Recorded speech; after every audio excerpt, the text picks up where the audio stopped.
That's not going to work. But hey, I can mail people postcards and the, demo request funnel fills right up. So, yeah. I agree, but I think that you should still probably focus on the channels that are going to work or working for you rather than paddling upstream. Yeah, downstream effort. Very downstream nice. effort, Very nice. upstream effort. Yep. So paddle downstream on stuff that's working for you and double down on those.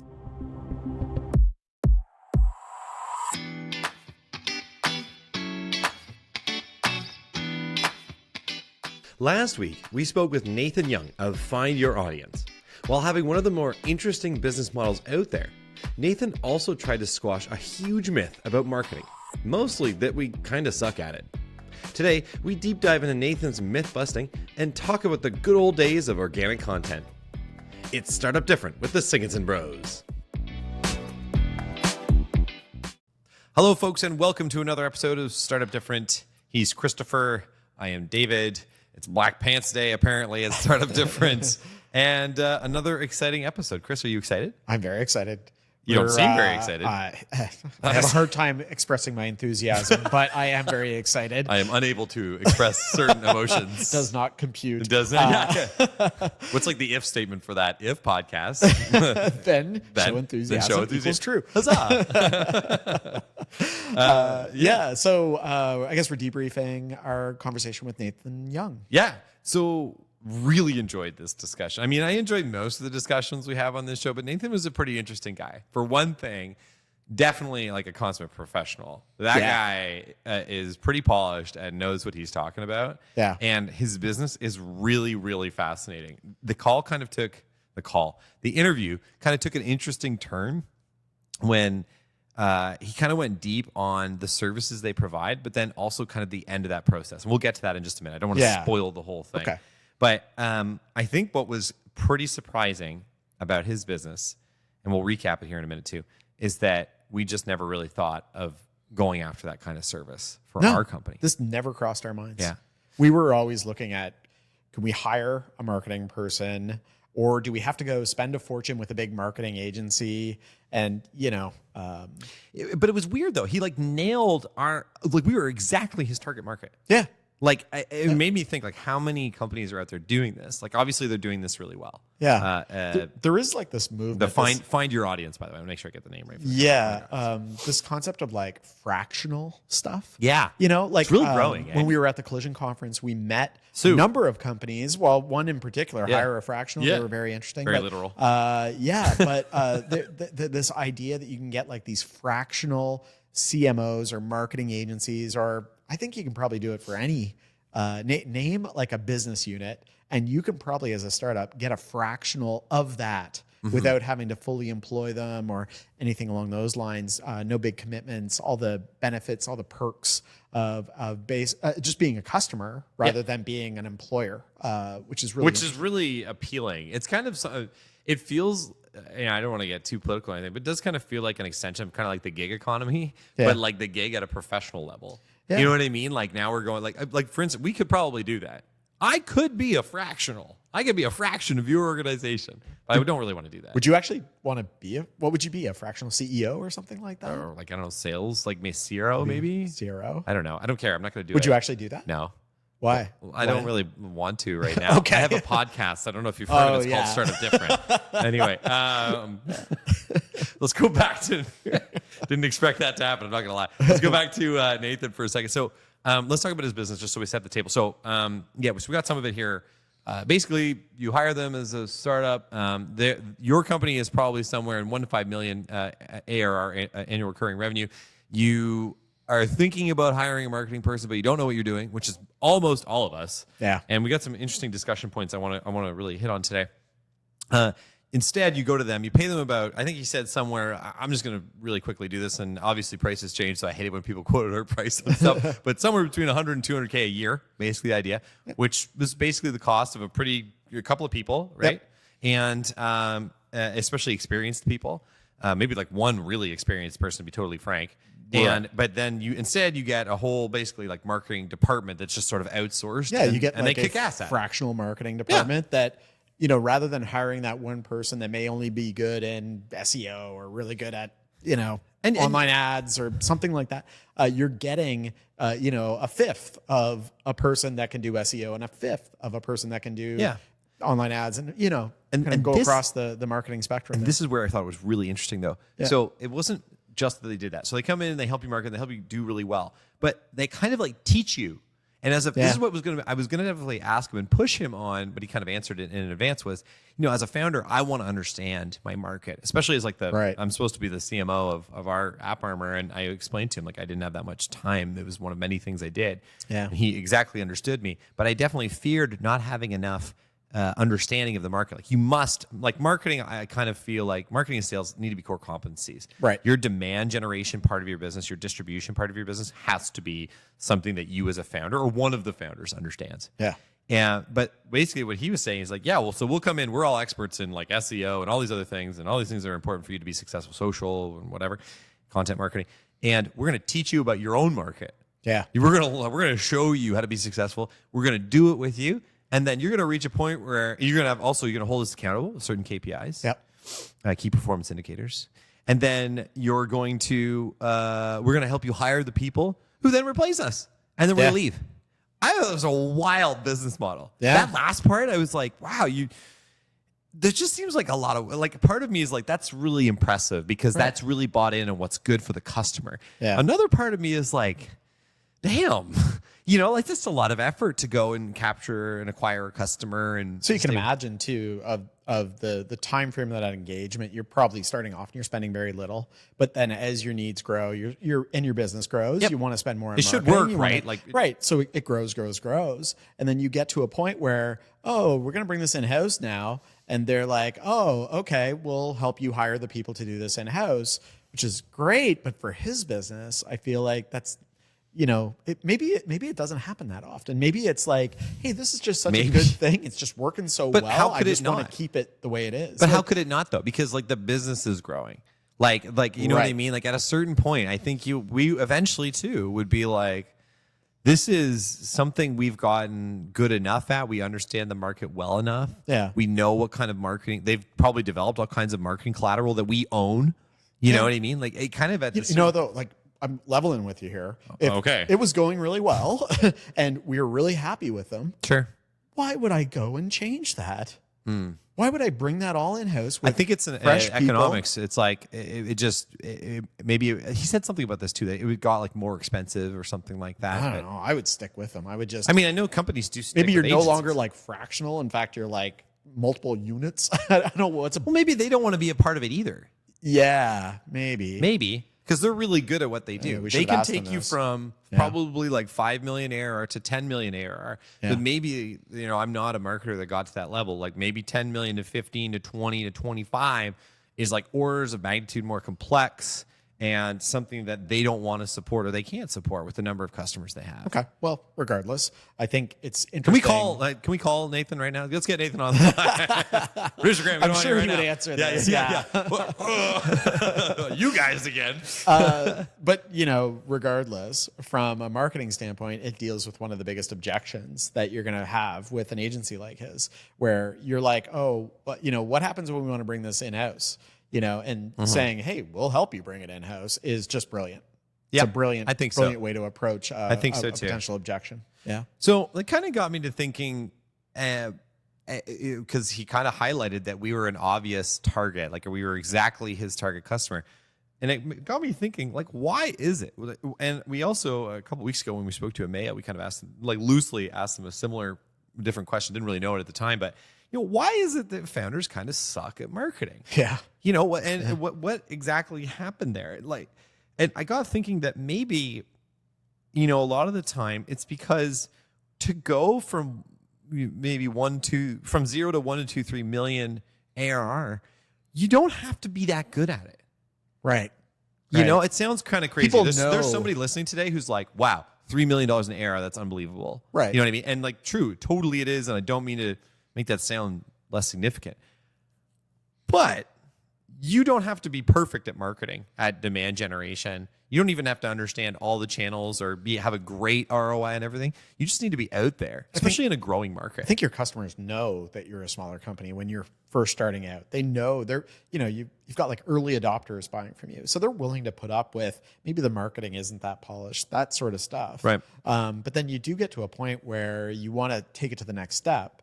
And I know for us, when we actually built out a full-blown like brand identity and all that sort of stuff, that really helped our marketing efforts. Like far more than like the return on investment was incredible, right? When you think about how we use that branding.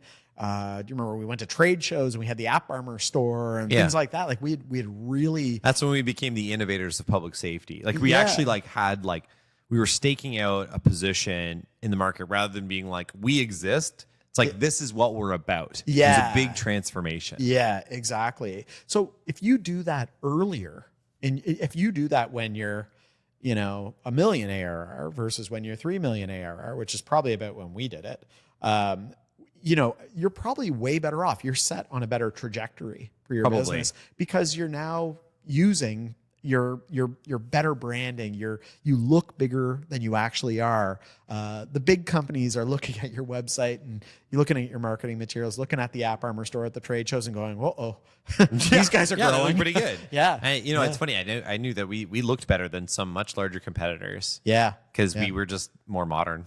Yep. Absolutely. I think it made me wonder too if a business that has like a CMO or previously a CMO co-founder. Yeah. Particularly if the product is in like a consumer space, like they must be better off, right? Like if one of the co-founders knows how to market, what are you going to say? But how are you going to get the person that can do all the things that like a company like Nathan's can do for you?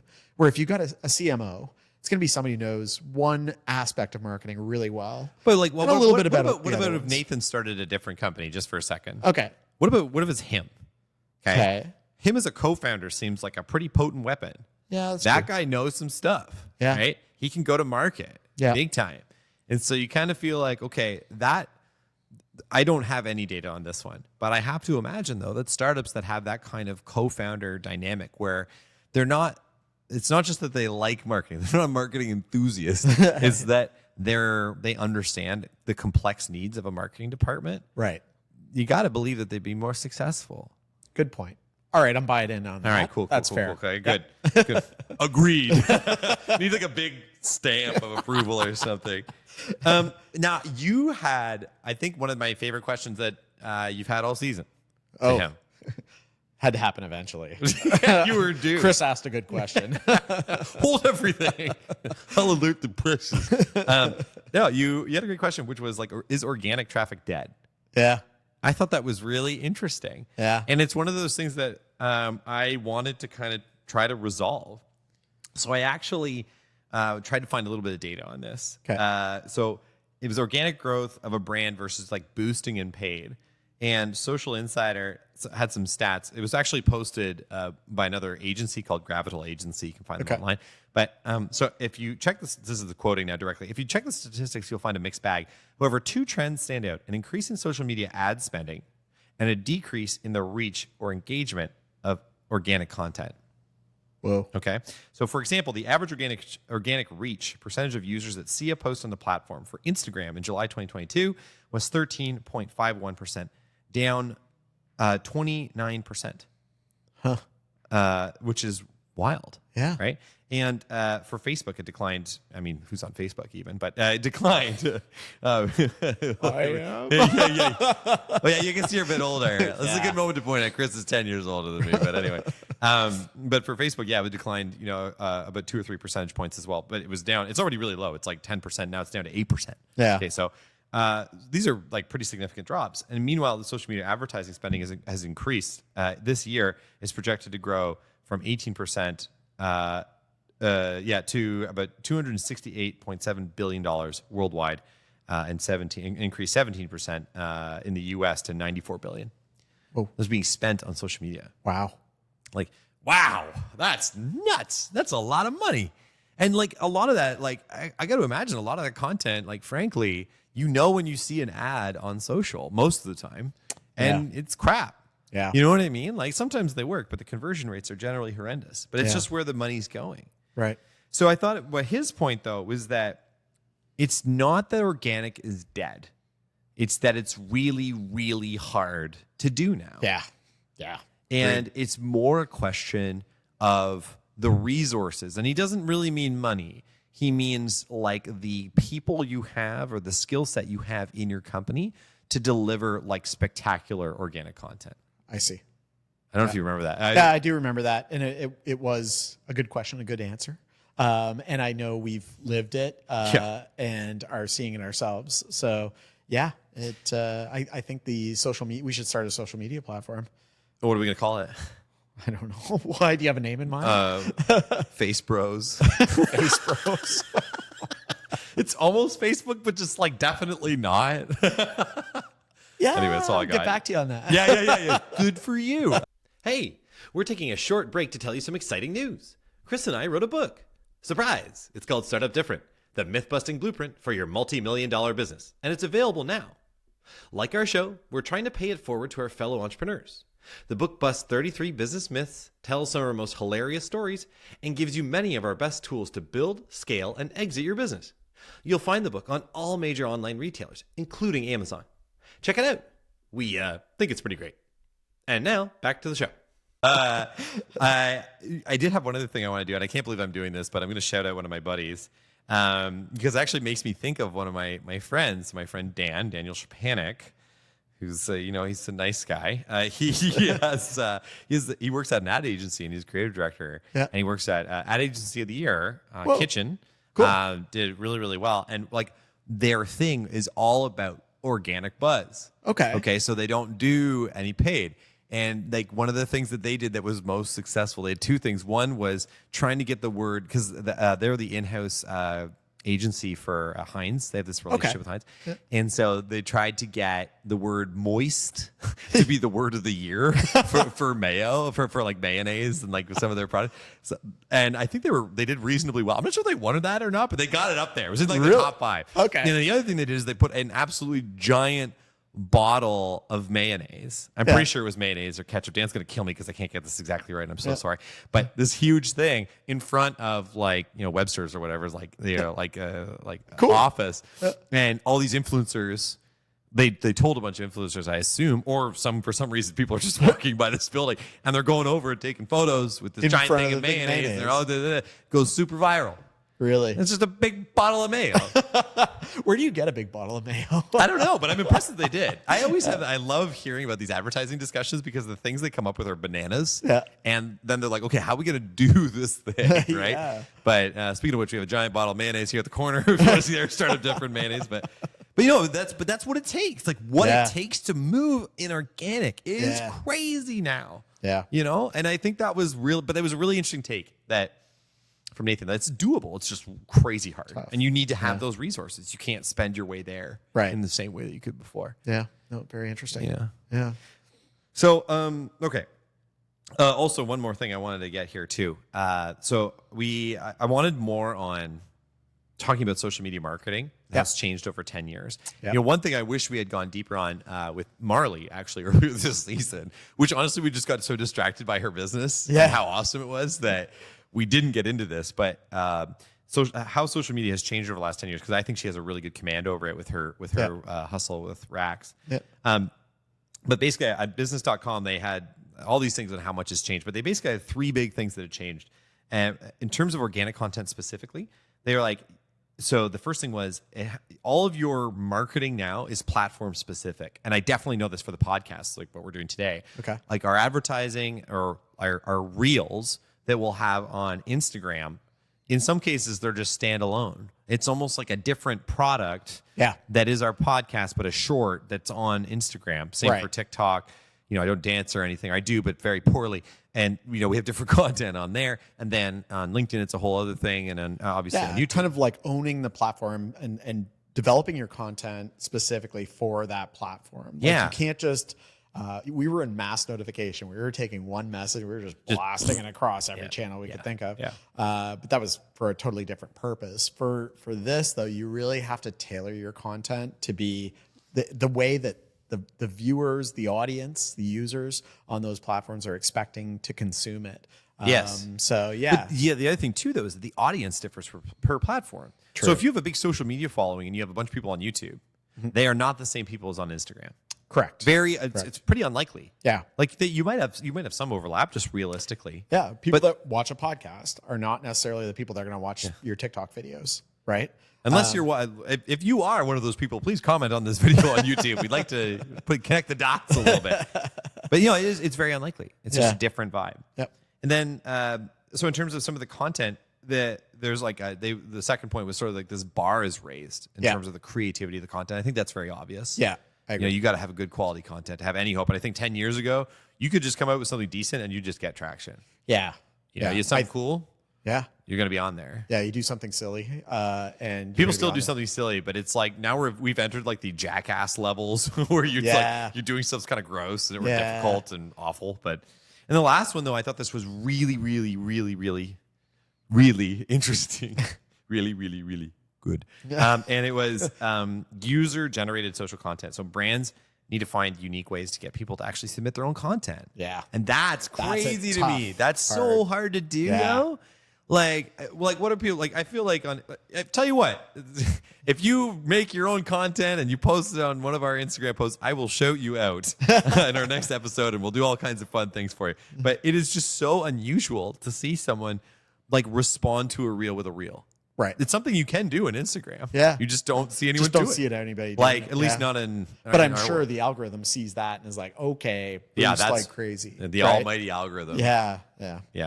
But I thought that was really interesting because that's something that was never even on the map, I would say 10 years ago for sure. For sure not. I think 5 years ago. 5 years ago. Not really. Yeah. Yeah. And the other thing too for us is just fascinating is that our business was just so different. Like social just had very little to do with it. But this comes into my last point. Okay.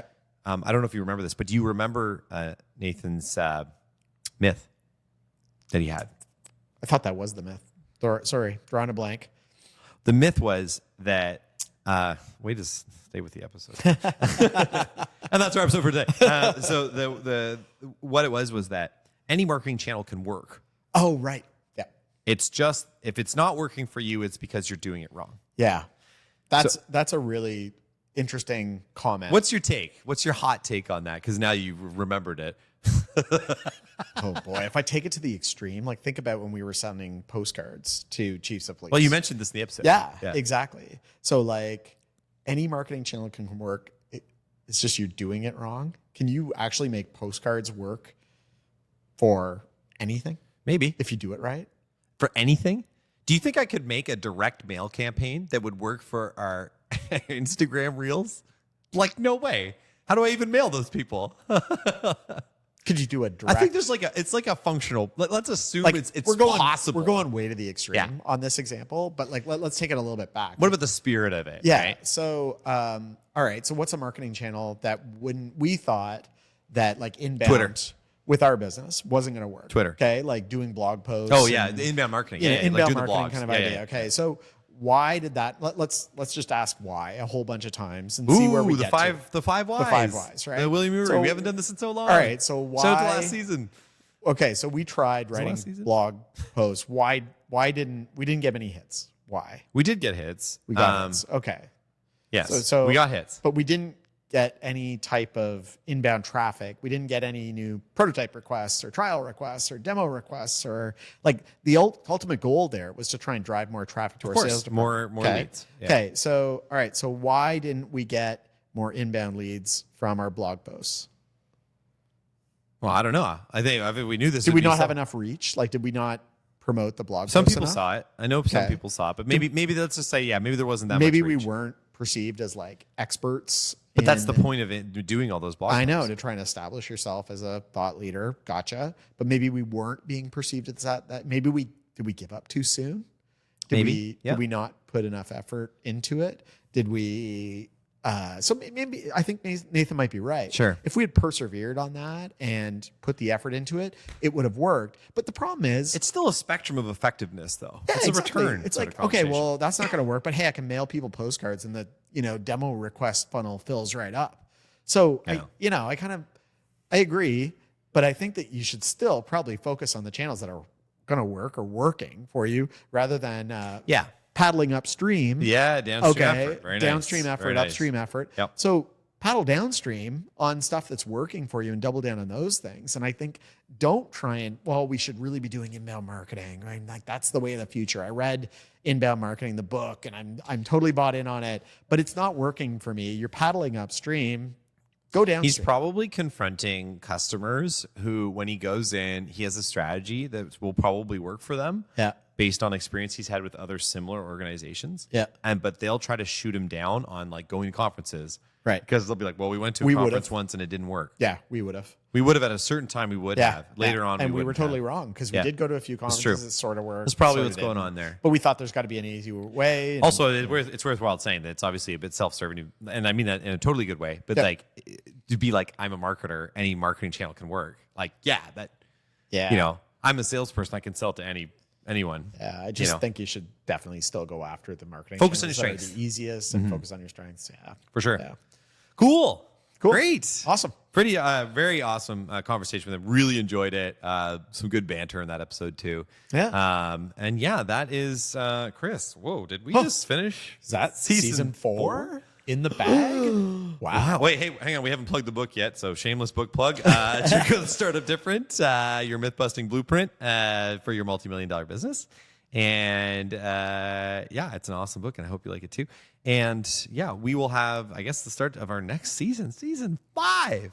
Can't believe Wow. it. Wow. 5 seasons under our belt. Well, 4, I guess, starting 4. 5. But yeah, Starting the that's 5th. pretty great. Right on. So Yeah. looking forward to that. Chris, thanks so much for your time. It's been a great season. And folks, we will see you at the start of our next season. Till then, please, of course, rate the pod anywhere you get your podcasts. And of course, follow us on social for some great content. Thanks so much. Hey, you made it all the way to the end of the episode. Nicely done. If you enjoyed this episode, like, comment, and subscribe wherever you get your podcasts so the almighty algorithm can help others find us. Want more from Startup Different? Check out our book, Startup Different, the myth-busting blueprint for your multi-million-dollar business. Follow us on social. We're big on YouTube, Instagram, and LinkedIn. You can also check us out at startupdifferent.com. Special thanks for this episode to Graham and our friends at Toronto Podcasts. Visit them at torontopodcast.ca. See you next week.